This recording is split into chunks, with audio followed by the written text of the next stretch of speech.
ಬೇಸಿಗೆ ಆದ್ರೂ ಕೂಡ ಕಣ್ವಾ ಜಲಾಶಯದಲ್ಲಿ ನೀರಿದೆ. ಕಣ್ವಾ ಜಲಾಶಯದಿಂದ ಇಲ್ಲಿ ನೀರೆತ್ತಿ ನಾವು ಈ ಭಾಗದಲ್ಲಿ 6 ಕೆರೆಗಳನ್ನ ತುಂಬಿಸ್ತಾ ಇದ್ದೀವಿ. ಕಣ್ವಾ ಜಲಾಶಯ ನೀರಿದ್ದರಿಂದ ಈ ಸಾರಿ ಅನುಕೂಲ ಆಗಿದೆ. ಏನು ಇದೊಂದು ಗ್ರಾಮ ಪಂಚಾಯತ್ ಪೂರ್ತಿ ಸುಮಾರು 6-7 ಕೆರೆಗಳಿಗೆ ನೀರು ತುಂಬಿಸ್ತಾ ಇದ್ದೀವಿ. ಇದು ಕಳೆದ 6 ವರ್ಷಗಳಿಂದ ನಿರಂತರವಾಗಿ ಆಗ್ಬೇಕಾಗಿತ್ತು.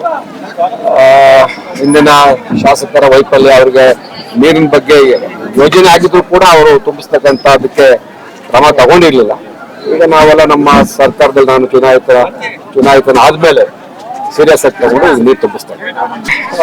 ಮುಂದಿನ ದಿನಗಳಲ್ಲಿ ಯಾವುದೇ ರೀತಿಯ ಕೊರತೆ ಆಗುದಿಲ್ಲ. ನಮ್ಮ ಜಿಲ್ಲೆಯ ಈಗೆಲ್ಲ ನೀರಾವರಿ ಯೋಜನೆ ಆದ್ರೆ ಬಹುತೇಕ ಜಿಲ್ಲೆ ನೀರಾವರಿ ಯೋಜನೆಗೆ ಒಳಪಡ್ತದೆ. ಬಸ್ ಸ್ಟ್ಯಾಂಡ್ ಏನೂ ಇಲ್ಲ, ನಾವು ಸಾಲ್ವ್ ಮಾಡ್ತಾ ಇದೀವಿ. ಬಸ್ ಸ್ಟ್ಯಾಂಡ್ ತೊಂದರೆನ ಇವತ್ತು ಕಾಂಟ್ರಾಕ್ಟ್ ಜೊತೆ ಮೀಟಿಂಗ್ ಇದೆ, ನಿನ್ನೆನೂ ಆಯ್ತು, ಅಂತಿಮ ಹಂತದಲ್ಲಿ ಇದೆ. ಬಸ್ ಸ್ಟ್ಯಾಂಡ್ ಸಮಸ್ಯೆ ಬಗೆಹರಿತದೆ.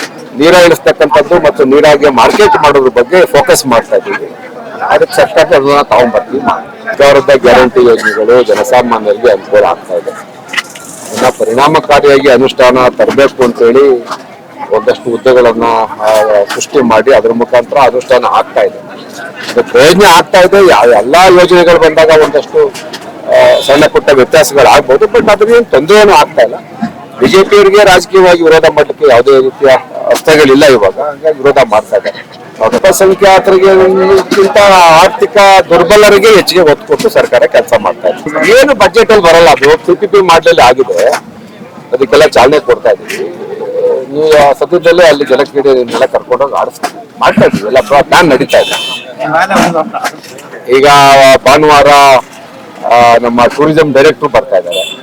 ಅವ್ರು ಬಿಡುವಿಲ್ಲರು ಕೂಡ ಭಾನುವಾರ ಬನ್ನಿ ನೋಡೋಣ ಅಂತ ಹೇಳಿದ್ದಾರೆ. ಆಲ್ಮೋಸ್ಟ್ ಎಲ್ಲ ಪರ್ಮಿಷನ್ಗಳು ಆಗ್ತಾ ಇದೆ. ಅದಕ್ಕೆಲ್ಲ ಲೀಗಲ್ ಪರ್ಮಿಷನ್ ಬೇಕಾಯ್ತಲ್ಲ, ನೀರಾವರಿ, ಫೈರು, ಅದು ಇದು ಎಲ್ಲ ಪರ್ಮಿಷನ್ಗಳು ತಗೋತಾ ಇದೆ. ಯಾರಿಗೊಬ್ರು ಟೆಂಡರ್ ಆಗಿದೆ, ಅವ್ರಿಗೆ ನಾವು ಸಪೋರ್ಟ್ ಮಾಡಿ ಅದಕ್ಕೆ ವೇಗ ಕೊಡ್ತಾ ಇದೀವಿ. ಮತ್ತೆ ಅಲ್ಲಿ ಎಕ್ಸ್ಪ್ರೆಸ್ ವೇ ಅಲ್ಲಿ ಓಪನ್ ಮಾಡಬೇಕು ಅಂತ ರಿಕ್ವೆಸ್ಟ್ ಮಾಡಿದ್ದೀವಿ. ಎಕ್ಸ್ಪ್ರೆಸ್ ವೇ ಆ ರೋಡ್ಗೆ ಓಪನ್ ಆಗ್ಬೇಕು ಅಂತ, ಅದಕ್ಕೂ ಕೂಡ ಒತ್ತಡ ಆಗ್ತಾ ಇದೆ. ಎಲ್ಲ ಆಗುತ್ತೆ, ಸ್ವಲ್ಪ ಕಾಲಾವಕಾಶ. ಹೂಡಿಕೆ ಮಾಡ್ಲಿಕ್ಕೆ ಬಹಳ ವ್ಯವಹಾರಗಳಿದೆ. ಟೂರಿಸಂ ಇಂದ ಏನು ಅಂತದೇನು ಲಾಭದಾಯಕ ಹುದ್ದೆ ಅಲ್ಲ ಅದು. ಅದಕ್ಕೆ ಪ್ರೊಫೆಷನಲ್ ಆಗಿರ್ತಕ್ಕಂಥವ್ರು ನಾನು ಬರೋದಕ್ಕೆ ಮೊದಲೇ ಸುಮಾರು 1.5 ವರ್ಷದಿಂದನೇ ಯಾರಿಗೊಬ್ಬರಿಗೆ ಅದು ಟೆಂಡರ್ ಆಗಿದೆ.